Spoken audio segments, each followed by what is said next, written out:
बांग्लादेश में शुरू हुआ था आरक्षण के खिलाफ प्रदर्शन, लेकिन अब प्रदर्शन खत्म हो चुका है। तख्ता पलट हो गया है बांग्लादेश में। शेख हसीना को अपना पद छोड़कर भारत आना पड़ा और इस्तीफा देकर शेख हसीना आई हैं।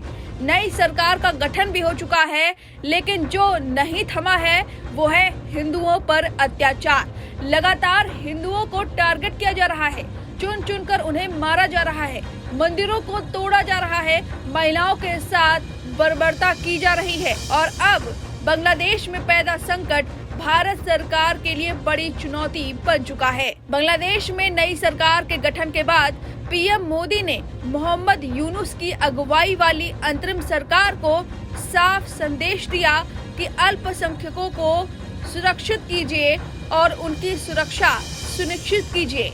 लेकिन लगता है कि मोहम्मद यूनुस ने पीएम मोदी की बात नहीं सुनी और अपने मंत्रिमंडल में एक ऐसे नेता को शामिल किया जिसे कट्टरपंथी के तौर पर देखा जाता है, जिसकी छवि हिंदू विरोधी है। जी हाँ, बांग्लादेश की नई सरकार में 16 अन्य सदस्य भी शामिल हैं, जिन्हें अलग अलग जिम्मेदारी सौंपी गई है। जिन 16 अन्य लोगों को सरकार का हिस्सा बनाया गया है, उसमें फिलहाल सबसे ज्यादा चर्चा हो रही है अबुल फयाज मोहम्मद खालिद हुसैन की। मोहम्मद खालिद हुसैन को धार्मिक मंत्री बनाया गया है। ऐसे में किसी कट्टरपंथी को धार्मिक मामलों का मंत्री बनाना कितना सही है, ये एक बड़ा सवाल है।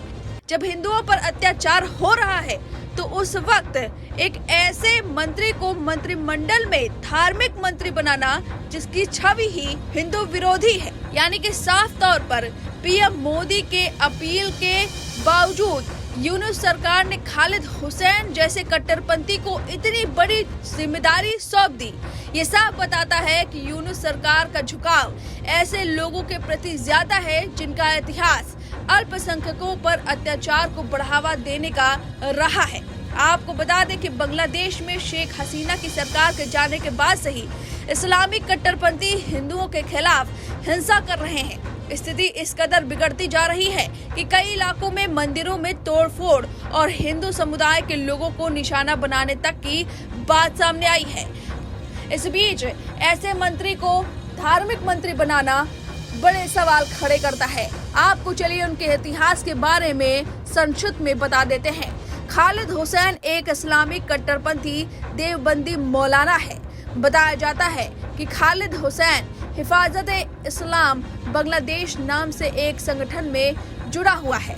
इस संगठन का इतिहास रहा है कि यह हिंदू और खास तौर पर भारत विरोधी रवैये अपनाता रहा है।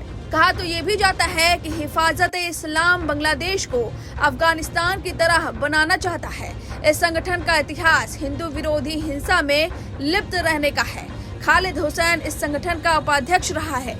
वह कुछ वर्ष पहले तक इस संगठन का उप मुखिया के तौर पर भी काम कर चुका है। यह संगठन लगातार बांग्लादेश में कट्टरपंथी इस्लाम लाने की वकालत करता है। बांग्लादेश में तख्ता पलट के बाद से वहां रह रहे हिंदुओं पर हो रहे हमले की घटनाओं में लगातार इजाफा देखने को मिल रहा है। पीएम मोदी के अपील के बावजूद भी अभी भी हिंदुओं पर लगातार हमले हो रहे हैं। हिंदू भारत आना चाहते हैं और भारत से उम्मीद लगाए बैठे हैं कि उन्हें शरण मिल जाएगी। आपको बता दें, लगातार इन हमलों के बीच जिस तरह से यूनुस सरकार ने अपने मंत्रिमंडल में एक ऐसे मंत्री को शामिल कर लिया है, साफ बताता है कि पीएम मोदी की अपील का ये बहिष्कार है या उसे नजरअंदाज किया गया है। अब इस पूरे खबर पर आपकी जो भी राय है हमें कमेंट करके जरूर बताएं। न्यूज नेशन अब व्हाट्सएप पर खबरों की ताजा अपडेट के लिए न्यूज नेशन के इस QR कोड को स्कैन करें।